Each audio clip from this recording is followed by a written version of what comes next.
Bienvenidos a Relatos Escalofriantes. Esta noche te traigo historias que han aterrorizado a México durante generaciones. Brujas y encuentros sin explicación. Antes de comenzar, más de la mitad de ustedes aún no están suscritos. Quiero pedirte un favor. Si te gusta el terror, suscríbete y deja tu like. Es gratis y me ayudas muchísimo a seguir trayéndote más historias como estas. Ahora sí, comencemos. Hay cosas en el campo que la gente de la ciudad nunca va a entender. Cosas que pasan cuando el sol se esconde y la oscuridad cubre los sembradíos, cuando estás solo en medio de la milpa y el silencio es tan profundo que puedes escuchar tu propio corazón latir. Los que trabajan la tierra saben que hay que respetar ciertos lugares, ciertas horas, ciertas señales. Saben que no todo lo que se mueve entre las plantas es un animal común. Que hay criaturas que caminan entre este mundo y otro, criaturas que la gente llama nahuales, y que encontrarse con una de ellas puede cambiarte la vida para siempre. Esta es la historia de un hombre que ignoró las señales, que no hizo caso a las advertencias, y que pagó un precio terrible por ese encuentro. Una historia que pasó en los campos de Hidalgo, una historia que la gente del lugar todavía cuenta en voz baja, con miedo en los ojos. Silverio tenía 45 años y toda su vida había trabajado sembrando maíz en un ejido cerca de Ixmiquilpan, Hidalgo. Era un hombre fuerte, acostumbrado al trabajo duro bajo el sol, con las manos callosas de tanto manejar el azadón y la espalda resistente de cargar costales de mazorcas. Vivía con su esposa Remedios y sus 3 hijos en una casa sencilla de adobe en la orilla del pueblo. Una casa que él mismo había construido años atrás con la ayuda de sus hermanos. Silverio era conocido en el ejido como un hombre trabajador y responsable. Nunca faltaba a su parcela, siempre cumplía con su parte del trabajo comunitario, y cuando había que ayudar a algún vecino que se había quedado atrás con la cosecha, Silverio era de los primeros en ofrecerse. Era callado, de pocas palabras.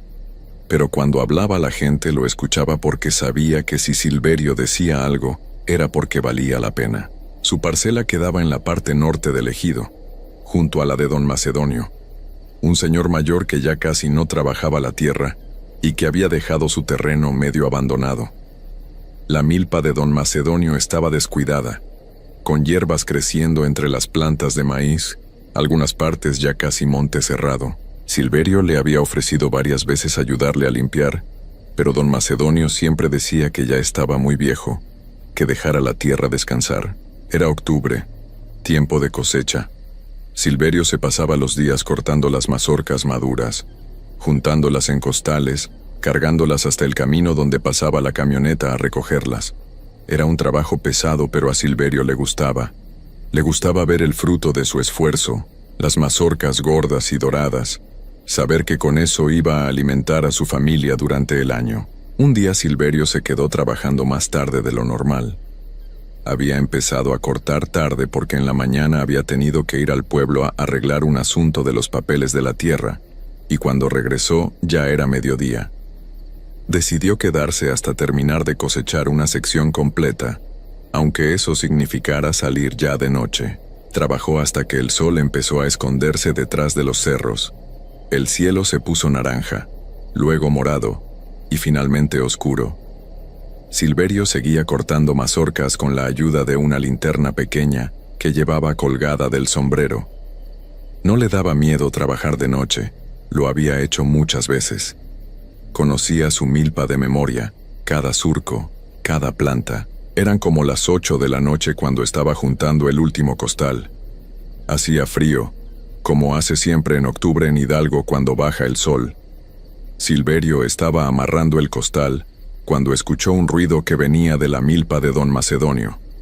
Un crujido, como ramas quebrándose, como si algo grande se estuviera moviendo entre las plantas. Silverio levantó la cabeza y miró hacia la parcela vecina. Las plantas de maíz se movían en una parte específica, como si algo estuviera caminando entre ellas. Al principio pensó que sería un perro, o tal vez una vaca que se había metido a comer elotes. Pasaba a veces. Los animales buscaban comida donde podían. Se quedó mirando un momento, tratando de ver qué era. La luz de su linterna no alcanzaba hasta allá, Solo veía las siluetas de las plantas moviéndose. Iba a regresar a su trabajo cuando algo lo detuvo. Un olor horrible que llegó de repente, traído por el viento. Era un olor a podrido mezclado con algo químico, como azufre, como cuando se quema plástico o cuando hay fugas de gas. Pero más fuerte, más penetrante. Un olor que le hizo arrugar la nariz y dar un paso atrás. Silverio se tapó la nariz con la manga de su camisa. ¿Qué demonios era ese olor? Miró otra vez hacia la milpa de don Macedonio. Las plantas seguían moviéndose, pero ahora podía ver que lo que fuera que estaba ahí era grande, más grande que un perro, más grande que una vaca. El corazón empezó a latirle un poco más rápido sin que supiera exactamente por qué. Había algo en ese olor, algo en la forma en que las plantas se movían, que no se sentía bien, que no se sentía natural. Agarró su costal y empezó a caminar hacia el camino donde había dejado su bicicleta. Caminaba rápido, volteando de vez en cuando hacia la milpa vecina. El olor seguía ahí, cada vez más fuerte, y las plantas seguían moviéndose, como si lo que fuera que estaba ahí se estuviera moviendo en paralelo a él, siguiéndolo. Silverio apuró el paso. Llegó a su bicicleta, amarró el costal en la parrilla trasera y se subió. Empezó a pedalear por el camino de terracería que llevaba al pueblo, alejándose de la milpa. El olor empezó a desvanecerse conforme se alejaba. Se volteó una vez más hacia atrás y le pareció ver algo parado en la orilla de la parcela de don Macedonio. Una silueta oscura que lo miraba. Pero estaba muy lejos y muy oscuro para estar seguro. Llegó a su casa como media hora después. Remedios lo esperaba con la cena lista. Silverio entró, se lavó las manos y se sentó a comer. Sus hijos ya estaban dormidos. Remedios le preguntó por qué había llegado tan tarde, y Silverio le contó que se había quedado terminando de cosechar una sección. Le contó también del ruido que había escuchado en la milpa de don Macedonio y del olor horrible. Remedios arrugó la nariz. Tal vez se murió algún animal por ahí y se está pudriendo, le dijo. A veces los coyotes se meten y se quedan atorados en las alambradas. Silverio asintió. Tenía sentido. Probablemente era eso. Se fue a dormir sin pensar más en el asunto. Al día siguiente llegó a la parcela más temprano, como a las 7 de la mañana. Se encontró con dos de sus compañeros del ejido, don Chuy y don Hilario, que estaban trabajando en las parcelas de al lado. Se saludaron y se pusieron a platicar un rato antes de empezar a trabajar, como hacían siempre. Silverio les contó lo de la noche anterior. El ruido en la milpa de don Macedonio, el olor a azufre, la sensación rara que había tenido. Don Chuy y don Hilario se miraron entre ellos con una expresión seria. ¿Qué día fue eso?, preguntó don Chuy. Anoche. Como a las 8, respondió Silverio. Don Hilario se quitó el sombrero y se rascó la cabeza, mirando hacia la parcela de don Macedonio. Silverio, ¿tú sabes por qué don Macedonio ya no trabaja esa tierra?, le preguntó. Silverio se encogió de hombros. Porque ya está viejo, supongo. Don Hilario negó con la cabeza. No es solo por eso. Esa tierra tiene historia. Hace como 20 años, cuando don Macedonio todavía la trabajaba completa, empezaron a pasar cosas raras ahí. Se perdían animales. Las plantas amanecían pisoteadas, como si algo grande hubiera pasado por ahí en la noche. Y la gente que trabajaba tarde empezó a ver cosas, a oler cosas. Don Chuy continuó la historia. Decían que era un nahual. Una de esas criaturas que la gente vieja conoce, que pueden transformarse de humano a animal. Decían que había uno que vivía por estos rumbos, que salía de noche a caminar por las milpas. Tenía forma de animal grande como un oso, pero no era oso porque por aquí no hay osos. Y el olor, ese olor a azufre, era su marca. Cuando olías eso sabías que andaba cerca. Silverio los escuchaba con escepticismo. Era un hombre práctico, que no creía mucho en esas historias. Los nahuales, las brujas, los espantos, todo eso le parecían cuentos para asustar a los niños. Esas son historias viejas, dijo. Seguro era solo un animal muerto lo que olí. Don Chuy lo miró serio. Puede ser, pero ten cuidado, Silverio. No te quedes trabajando muy tarde.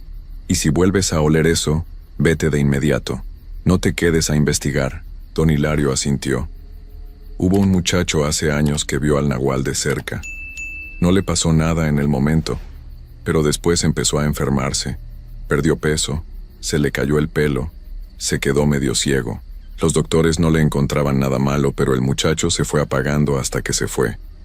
Dicen que cuando un nahual te marca, cuando te mira directamente, algo te deja. Algo que te va comiendo por dentro. Silverio se rió nerviosamente. Ustedes nomás quieren asustarme. Estoy bien. Fue solo un olor raro nada más. Los dos hombres se miraron entre ellos, pero no dijeron nada más. Cada quien se fue a trabajar a su parcela.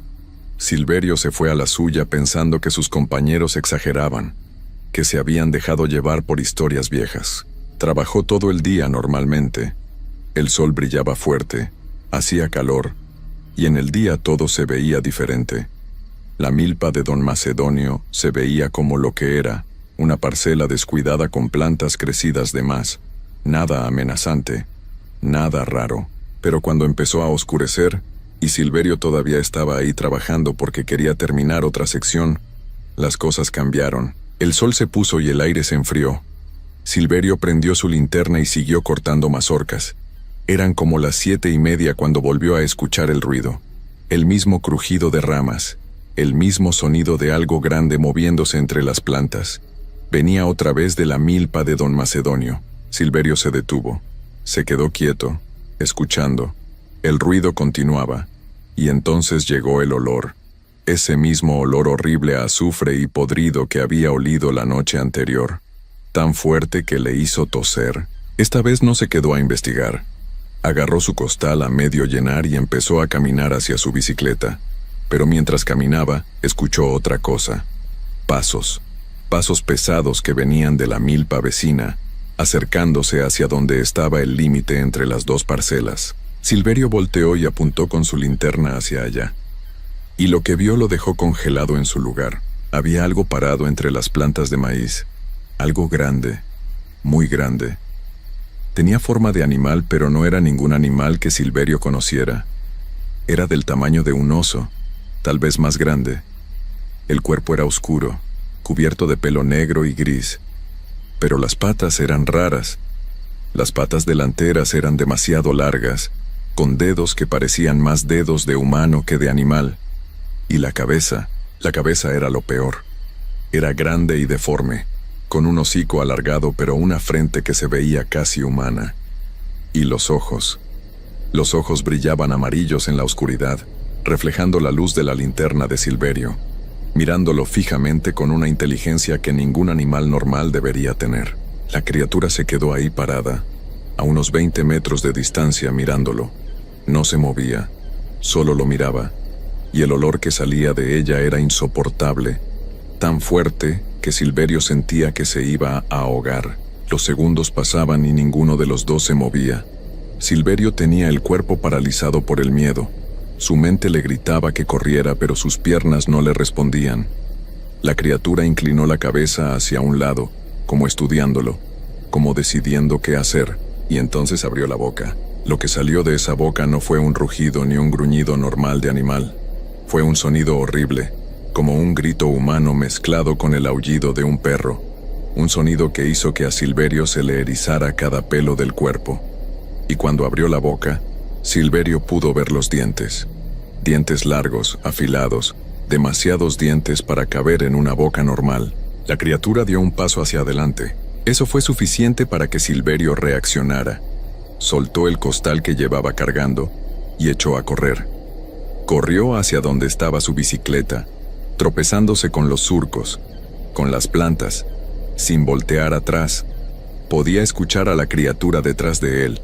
Escuchaba los pasos pesados golpeando la tierra. Escuchaba las plantas quebrándose conforme la cosa corría entre ellas. Silverio llegó a su bicicleta y se subió de un salto.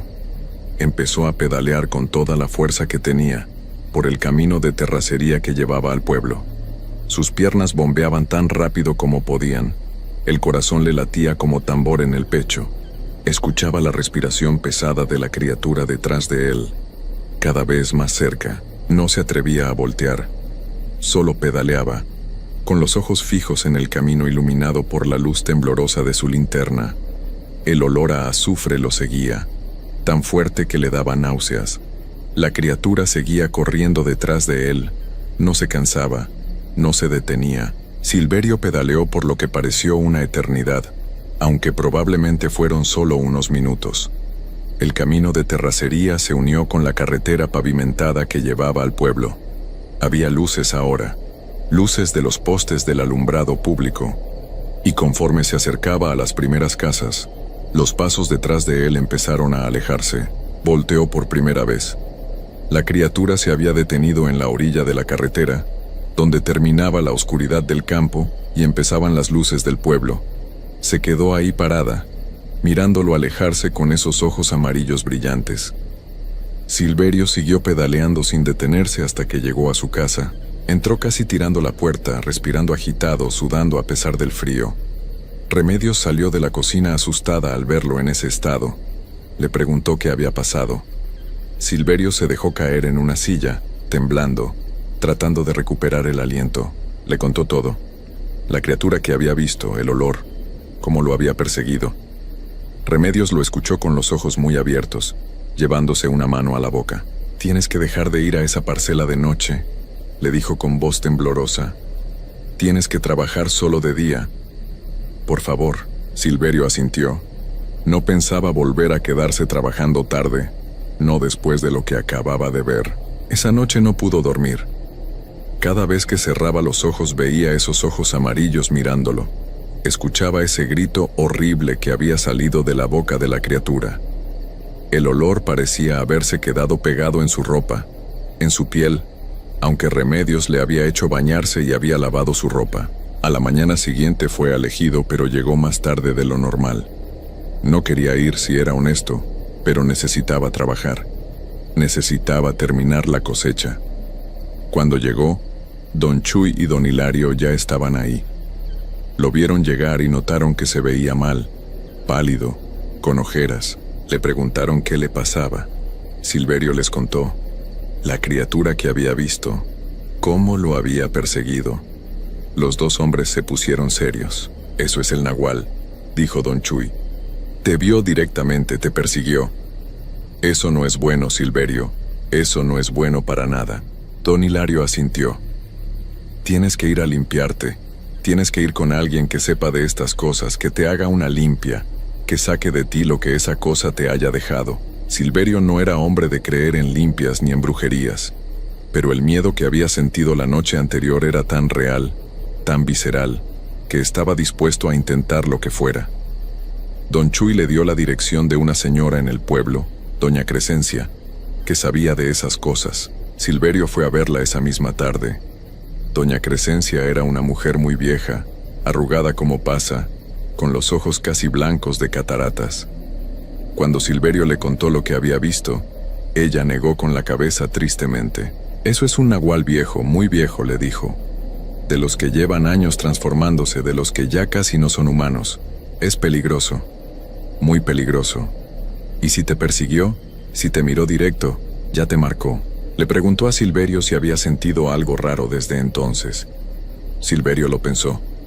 Ahora que lo mencionaba, sí había algo raro. Se sentía cansado, más cansado de lo normal.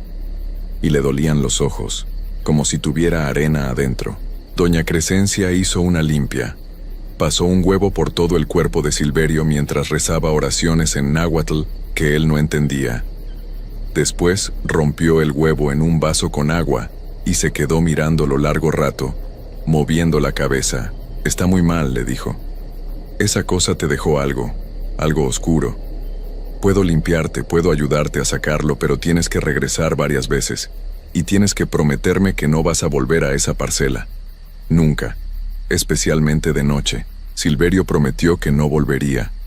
Doña Crescencia le dio unas hierbas para que la sirviera y se bañara con el agua, y le dijo que regresara en 3 días. Silverio hizo todo lo que doña Crescencia le indicó.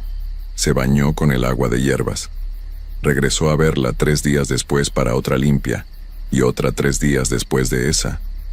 Pero a pesar de todo, no se sentía mejor. De hecho, se sentía peor. El cansancio se hacía más profundo cada día. Silverio ya no podía trabajar jornadas completas. Se fatigaba después de solo unas horas. Tenía que sentarse a descansar constantemente. Empezó a perder peso. La ropa le quedaba floja. Remedios le preparaba comidas especiales, caldos de pollo, atoles nutritivos, pero Silverio no tenía hambre. Y lo peor era la vista. Empezó a ver borroso.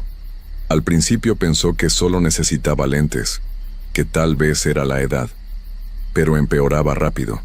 En cuestión de 2 semanas, ya veía todo como a través de una neblina. Los colores se veían apagados, las formas se difuminaban.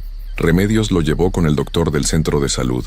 El doctor lo revisó, le hizo análisis de sangre, le revisó los ojos con una lámpara especial, pero no encontró nada malo.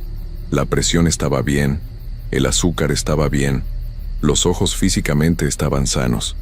No había explicación médica para la pérdida de visión. Lo mandaron con un especialista en Pachuca. El especialista hizo más estudios, más análisis, más revisiones. Tampoco encontró nada. Le recetó vitaminas, gotas para los ojos, pero nada ayudaba. Silverio seguía empeorando. A las 3 semanas de haber visto al nahual ya casi no podía ver nada. Solo distinguía sombras, movimientos borrosos. Tenía que caminar agarrándose de las paredes, de los muebles. Ya no podía trabajar, ya no podía hacer nada. Y el cansancio era peor. Silverio se la pasaba acostado en la cama, sin fuerzas ni para levantarse. Remedios tenía que ayudarlo para todo, para comer, para ir al baño, para vestirse.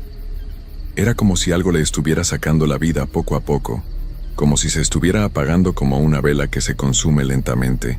Doña Crescencia fue a la casa a verlo. Cuando lo vio en ese estado, con los ojos vidriosos mirando al vacío, el cuerpo demacrado, la piel grisácea, se le llenaron los ojos de lágrimas. «Ya está muy avanzado», le dijo a Remedios. «Esa cosa le sacó demasiado. Ya no sé si pueda hacer algo más», pero siguió intentando. Hizo más limpias, más rezos, trajo a otros que sabían de estas cosas, pero nada funcionaba. Silverio seguía consumiéndose día tras día. Los vecinos empezaron a visitarlo.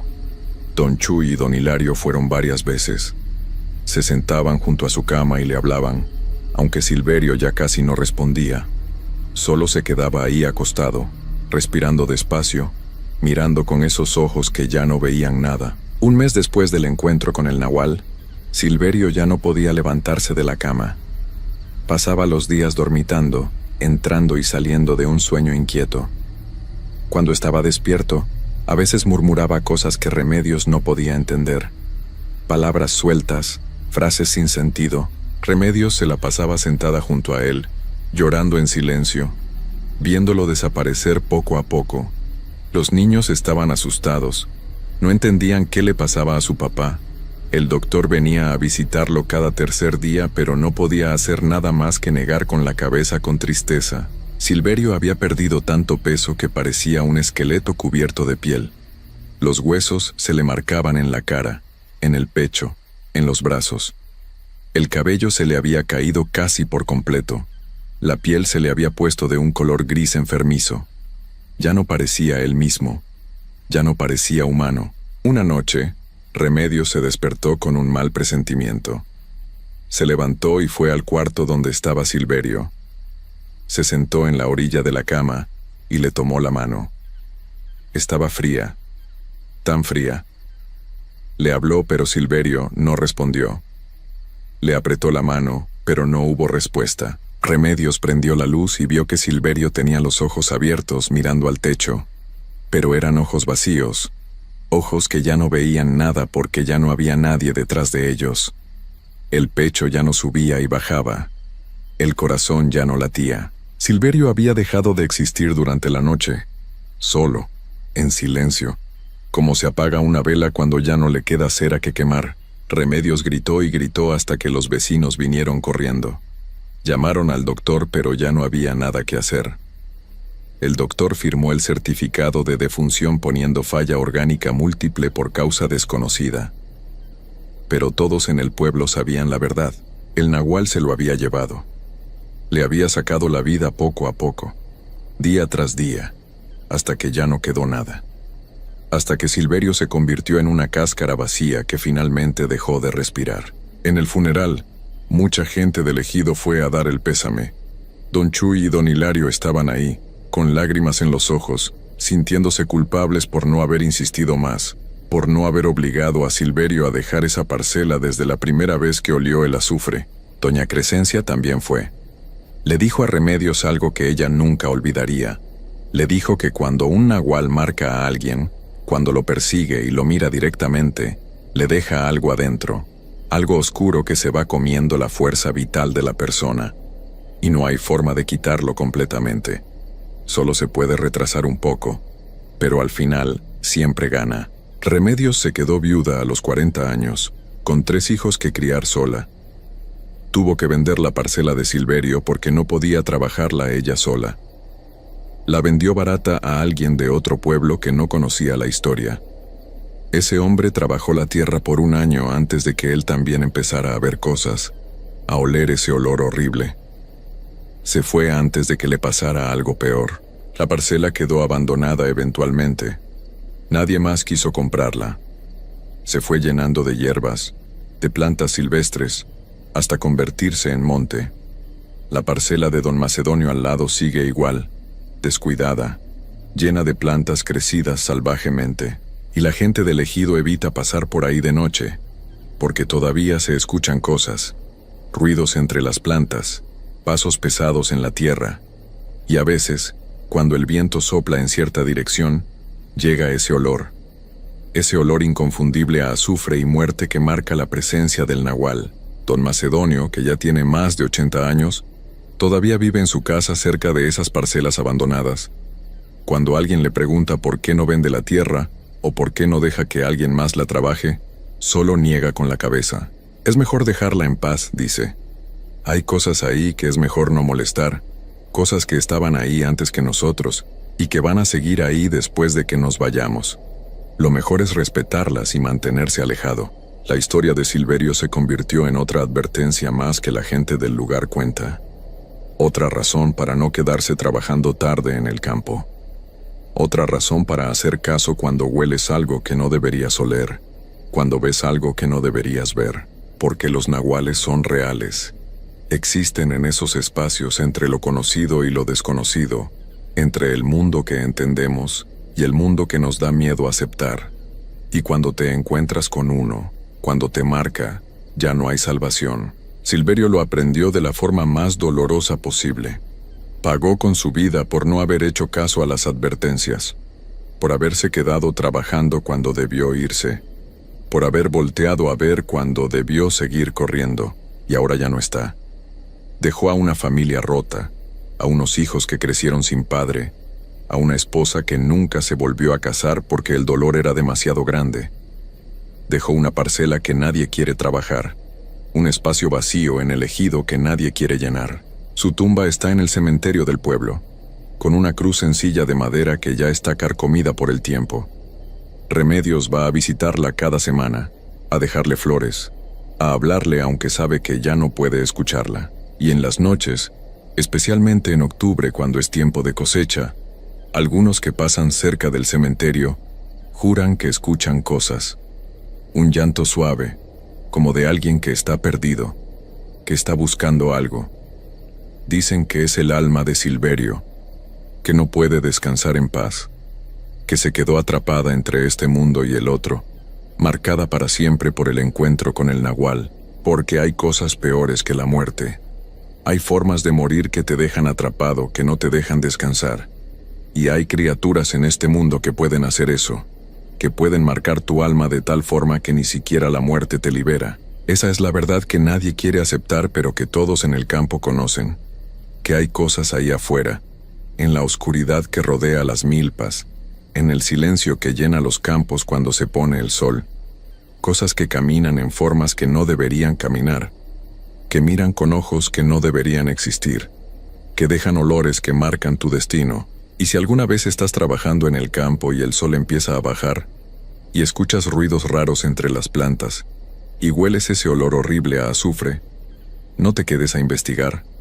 No voltees a ver qué es. Solo vete. Corre. Sal de ahí tan rápido como puedas, porque si te quedas, si ves lo que no deberías ver, si el nahual te marca, ya no hay esperanza.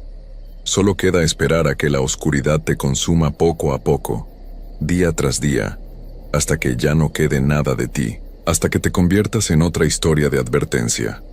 Otro nombre que la gente menciona en voz baja, otra razón para tenerle miedo a la oscuridad. Así terminó Silverio. Y así terminarán todos los que ignoren las señales, los que no respeten lo que no entienden, los que crean que su lógica moderna puede protegerlos de cosas que existían mucho antes de que la lógica existiera. No hay final feliz en esta historia. No hay redención. No hay esperanza, solo hay oscuridad. Y el olor a azufre que marca que el nahual sigue ahí, esperando al siguiente que se atreva a quedarse demasiado tiempo en su territorio. Hay veces que los padres no escuchan a sus hijos cuando deberían hacerlo.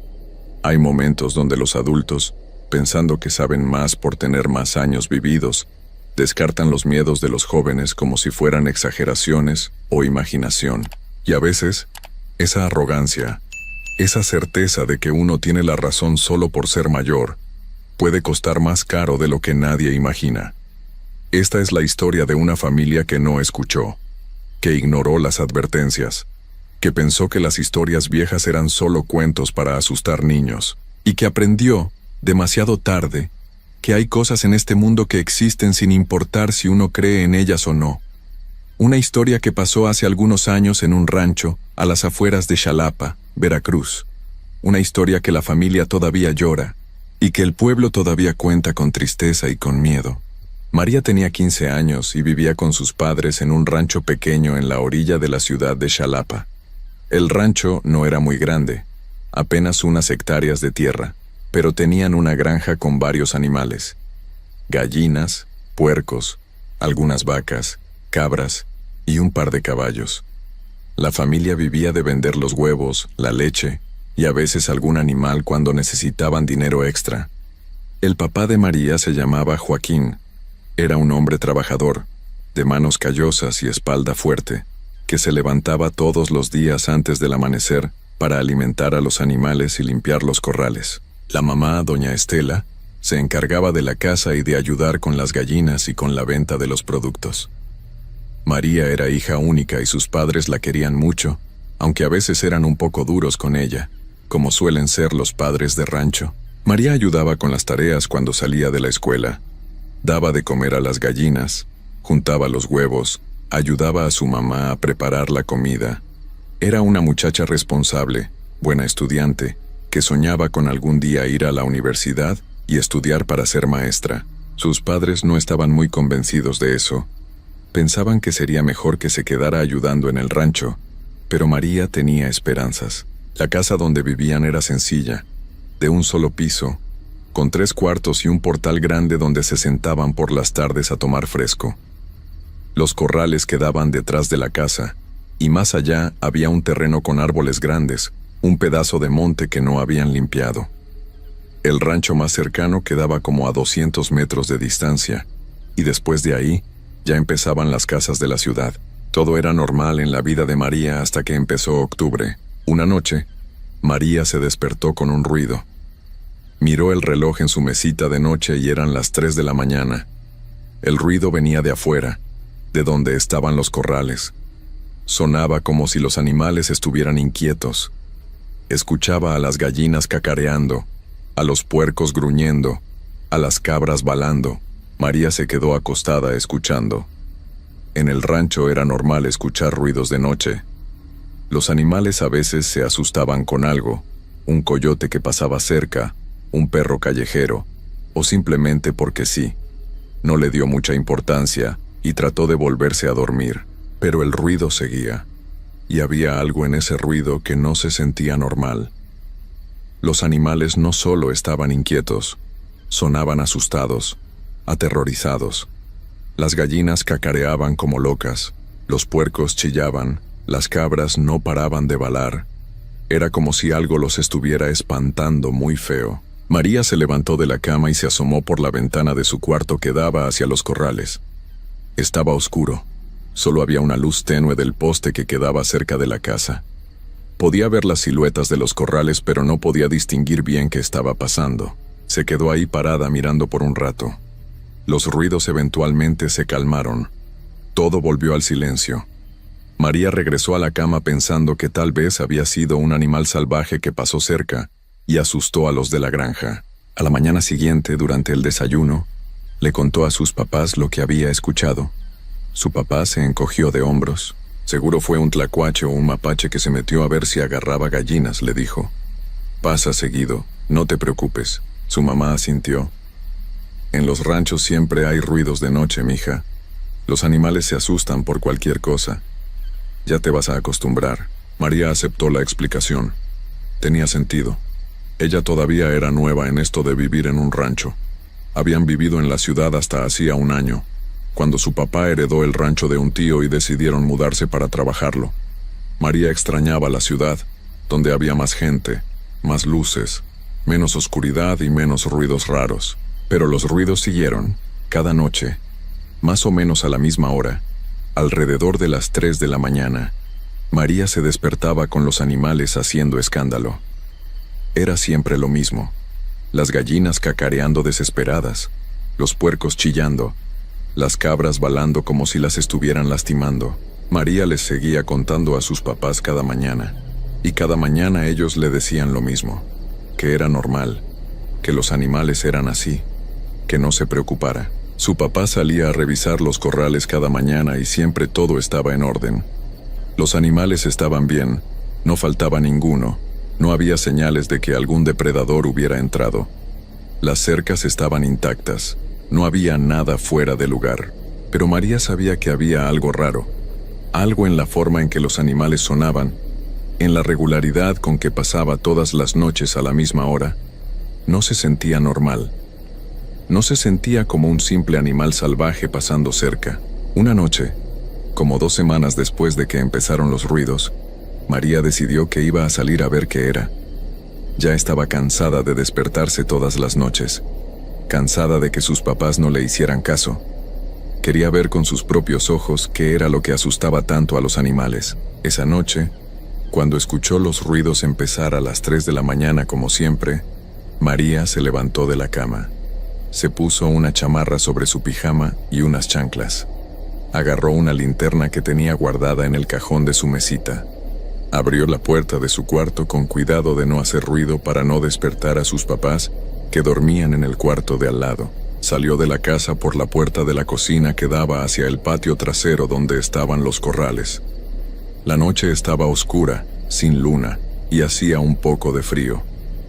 María prendió su linterna y empezó a caminar hacia los corrales. Los animales estaban enloquecidos. Las gallinas volaban de un lado a otro dentro del gallinero, chocando contra las paredes de malla. Los puercos corrían en círculos en su corral, chillando sin parar. Las cabras brincaban y trataban de subirse a las paredes de madera de su espacio. María alumbró con su linterna buscando qué era lo que los tenía así. Caminó alrededor de los corrales, revisando, buscando algún animal, alguna sombra, algo que explicara el terror de los animales. Y entonces lo vio. Al principio no podía procesar lo que estaba viendo. Pensó que sus ojos le estaban jugando una broma, que la oscuridad y el miedo la estaban haciendo imaginar cosas. Pero mientras más alumbraba con la linterna, más claro se veía. Había algo parado junto al corral de las cabras, algo que no debería existir, algo que su mente no podía aceptar como real. Tenía cuerpo de hombre de la cintura para arriba, torso desnudo, brazos largos y musculosos, pero la cabeza no era humana, era la cabeza de un perro, o algo parecido a un perro. Grande, con hocico alargado lleno de dientes, orejas puntiagudas paradas sobre la cabeza, y de la cintura para abajo, las piernas eran de animal, patas traseras de perro cubiertas de pelo negro, terminando en garras en lugar de pies. La criatura estaba agachada, mirando a las cabras que brincaban aterrorizadas tratando de alejarse de ella.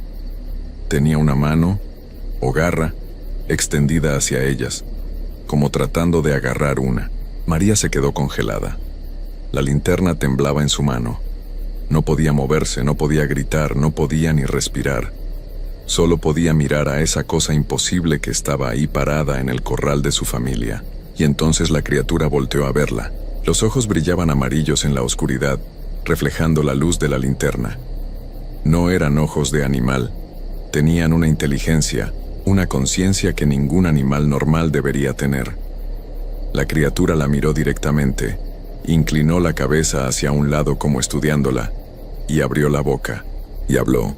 La voz que salió de esa boca no era humana, pero tampoco era de animal. Era algo en medio, una voz grave, ronca, que sonaba como si varias voces hablaran al mismo tiempo. «Tú me ves», dijo la criatura. «Tú me conoces ahora». María sintió que las piernas le dejaban de funcionar. La linterna se le cayó de la mano y rodó por el suelo, apuntando hacia un lado, dejándola en semioscuridad. El pánico la invadió por completo. Dio media vuelta y corrió hacia la casa. Corrió lo más rápido que pudo, tropezándose, casi cayéndose. Podía escuchar detrás de ella un sonido horrible, como risa mezclada con gruñido. Llegó a la puerta de la cocina, la abrió de un jalón y entró. Cerró la puerta y le puso el pasador. Se quedó ahí parada contra la puerta, respirando agitado, con el corazón latiéndole tan fuerte que sentía que se le iba a salir. Y entonces gritó: «Papá, mamá, ayuda». Joaquín y doña Estela se despertaron con los gritos. Salieron corriendo de su cuarto. Encontraron a María en la cocina, temblando, llorando, con la cara pálida como papel. «¿Qué pasó? ¿Qué tienes?», preguntó doña Estela abrazándola. María no podía hablar. Solo lloraba y señalaba hacia afuera. Joaquín agarró una lámpara y salió al patio. Revisó los corrales, alumbró por todos lados. Los animales todavía estaban inquietos, pero ya se estaban calmando. No había nada ahí. Ningún animal, ninguna persona, nada. Regresó a la casa confundido. María finalmente pudo hablar entre sollozos. Les contó lo que había visto. La criatura mitad hombre, mitad perro. Los ojos amarillos. La voz que le habló. Joaquín y doña Estela se miraron entre ellos con expresión preocupada. Joaquín se agachó frente a María y le puso las manos en los hombros. «Mija, estabas dormida. Tuviste una pesadilla, no hay nada ahí afuera». «No fue una pesadilla», insistió María llorando. «Lo vi, estaba ahí, me habló». Doña Estela la abrazó más fuerte. «Ay, niña, seguro fue el susto de ver algún animal en la oscuridad. La mente te jugó una broma. A veces cuando uno tiene miedo ve cosas que no son». «Pero yo lo vi», repetía María, «lo vi». Sus padres no le creyeron. La llevaron de regreso a su cuarto, la acostaron, se quedaron con ella hasta que se calmó. Le dijeron que había sido su imaginación, que había estado soñando despierta, que no había nada de qué preocuparse. María se quedó callada, pero por dentro sabía la verdad. Sabía lo que había visto. Sabía que esa cosa era real. A la mañana siguiente, doña Estela llamó a sus papás, los abuelos de María. Les contó lo que había pasado, lo que María decía haber visto. Hubo un silencio largo del otro lado de la línea. Luego el abuelo, don Jacinto, dijo que iban a ir al rancho esa misma tarde, que tenían que hablar. Los abuelos llegaron como a las 5 de la tarde. Don Jacinto y doña Remedios eran gente mayor, de esos que habían vivido toda su vida en ranchos, que conocían las historias viejas, las creencias antiguas. Cuando llegaron, su expresión era seria, preocupada. Se sentaron todos en el portal de la casa. María estaba ahí también. Don Jacinto le pidió que les contara exactamente qué había visto. María les contó todo, con lujo de detalles. La criatura mitad hombre, mitad perro, la voz grave que le habló, los ojos amarillos que la miraron. Cuando terminó, don Jacinto se quedó callado largo rato. Doña Remedios tenía lágrimas en los ojos. Finalmente, el abuelo habló. «Eso fue un nahual», dijo con voz grave. «Uno de los viejos, de los que llevan años transformándose. Son criaturas que antes fueron humanos, pero hicieron pactos oscuros. Aprendieron a transformarse en animales, o en algo entre humano y animal. Viven en los montes, en los lugares alejados, y salen de noche a buscar comida, a asustar animales, a veces a llevarse alguno». Joaquín suspiró con frustración. Papá, no empieces con esas historias. Solo vas a asustar más a la niña. No son historias, respondió don Jacinto firmemente. Son verdades. Yo he vivido en ranchos toda mi vida. He visto cosas, he escuchado cosas, y conozco a gente que se ha encontrado con nahuales. Algunas veces solo los ven de lejos y no pasa nada. Pero cuando te ven de cerca, cuando te hablan, cuando te conocen, te marcan. ¿Qué significa que te marcan?, preguntó María con voz temblorosa. Doña Remedios fue la que respondió. Significa que ya saben quién eres, que pueden encontrarte, y si quieren algo de ti, van a regresar a buscarte. Por eso la gente que sabe nunca sale de noche cuando escucha ruidos raros en los ranchos. Por eso cuando los animales se asustan así, lo mejor es quedarse adentro con las puertas cerradas.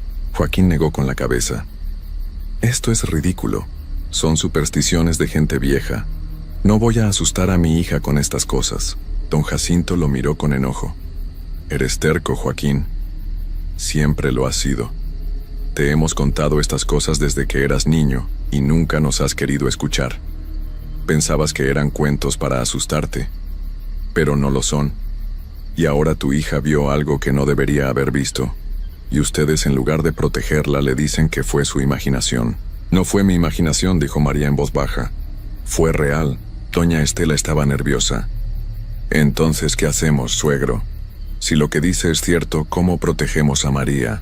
Don Jacinto les dijo que pusieran protecciones en la casa, sal en las puertas y ventanas, tijeras abiertas en forma de cruz debajo de la cama de María, que no la dejaran salir de noche por ningún motivo, que si escuchaban ruidos, que se quedaran adentro sin importar qué. Joaquín bufó, pero doña Estela insistió. Mejor prevenir que lamentar, dijo. Joaquín finalmente aceptó a regañadientes. Esa noche pusieron sal en todas las entradas. Doña Estela puso las tijeras debajo de la cama de María. Le dijeron que no saliera de su cuarto de noche, que si escuchaba algo los llamara, pero que no saliera ella sola. María se acostó esa noche con miedo. Dejó la luz de su lámpara prendida. Se tapó hasta la cabeza con las cobijas. Esperó escuchando cada ruido, cada sonido de la casa. A las 3 de la mañana, como reloj, empezaron los ruidos. Los animales enloquecieron otra vez. Pero esta vez María no salió. Se quedó en su cama, temblando, escuchando. Podía escuchar algo más además de los animales. Pasos. Pasos que caminaban alrededor de la casa. Pasos pesados que crujían sobre la tierra seca. Y entonces escuchó la voz. La misma voz grave y ronca que había escuchado la noche anterior.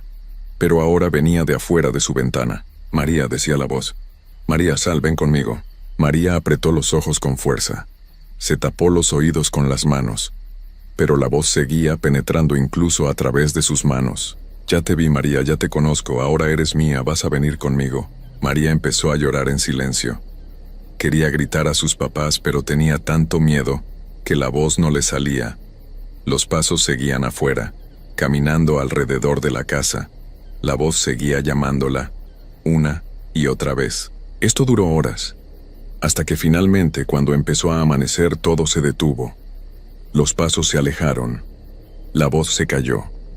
Los animales se calmaron. María no salió de su cuarto en toda la mañana. Sus papás tuvieron que entrar a buscarla. La encontraron acurrucada en su cama, temblando, con los ojos rojos de tanto llorar. Les contó lo que había escuchado.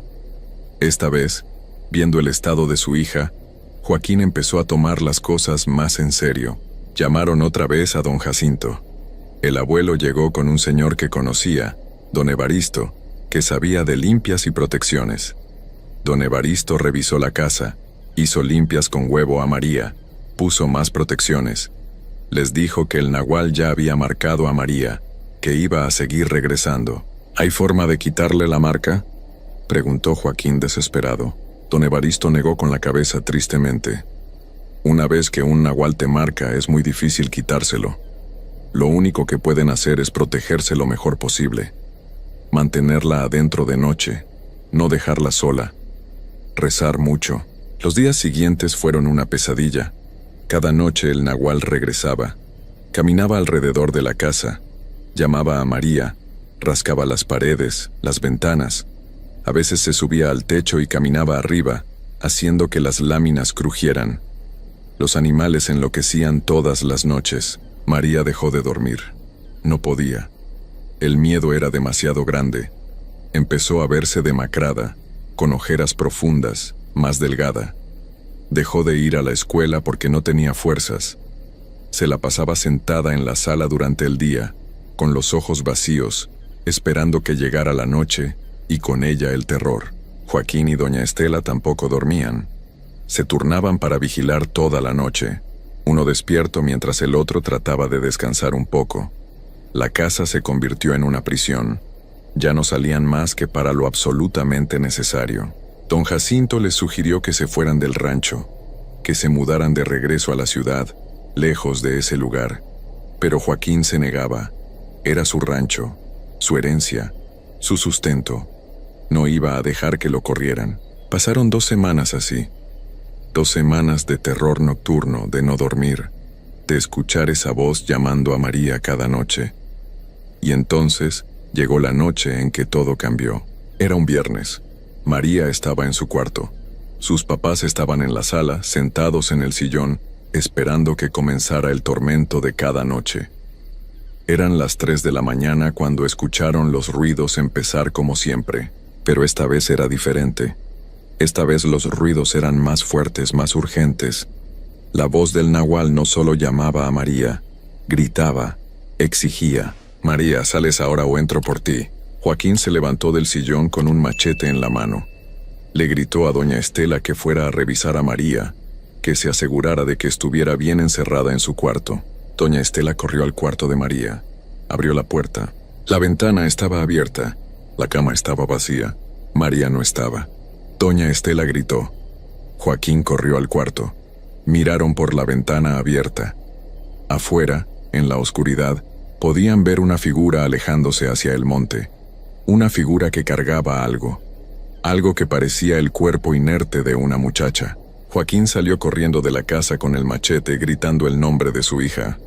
Doña Estela lo siguió llorando. Corrieron hacia donde habían visto la figura, pero cuando llegaron al monte ya no había nada. Solo oscuridad y silencio.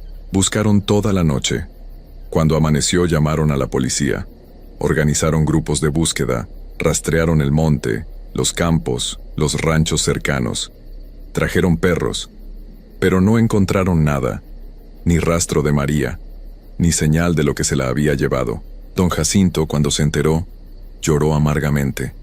Les dijo a Joaquín y a doña Estela lo que ya sabían pero no querían aceptar: que el nahual se la había llevado, que una vez que un nahual marca a alguien y decide que lo quiere, no hay forma de impedirlo, que puede esperar días, semanas, meses, pero eventualmente encuentra la forma de llevarse a su víctima. Les dijo que María probablemente seguía viva, pero que ya no estaba en el mundo de los humanos, que el nahual la había llevado a su guarida en lo profundo del monte, a un lugar entre este mundo y el otro, que tal vez la estaba usando para alimentarse de su energía, o tal vez para algo peor, algo que era mejor no imaginar. Joaquín y doña Estela nunca se recuperaron. Dejaron el rancho, no podían quedarse ahí ni un día más. Lo vendieron por casi nada a alguien que no conocía la historia. Esa familia tampoco duró mucho. También empezaron a escuchar ruidos, a ver cosas. Se fueron después de solo 3 meses. El rancho quedó abandonado. Nadie más quiso vivir ahí. Se fue cayendo con el tiempo, las paredes agrietándose, el techo hundiéndose, las ventanas rompiéndose. Los corrales se llenaron de hierba. Los animales se vendieron o se fueron. Y todavía hoy, si pasas por ahí de noche, la gente del pueblo dice que se escuchan cosas. Se escucha una voz de muchacha llamando, pidiendo ayuda. Se ven luces extrañas moviéndose entre los árboles del monte. Y a veces, en las noches más oscuras, se ve una figura caminando por donde estaba el rancho. Una figura mitad hombre, mitad animal, con ojos que brillan amarillos en la oscuridad. Porque el nahual sigue ahí, sigue en esos montes, en esos lugares alejados de Veracruz. Y sigue buscando, sigue marcando a los que tienen la mala suerte de verlo, de conocerlo. La historia de María se convirtió en otra advertencia que la gente cuenta en la región. Otra razón para no salir de noche cuando se escuchan ruidos raros.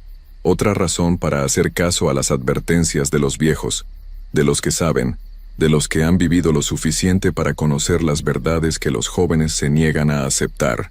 Joaquín vive con la culpa todos los días. La culpa de no haber escuchado a su hija cuando le contaba del miedo que sentía. La culpa de haberle dicho que era su imaginación cuando sabía la verdad.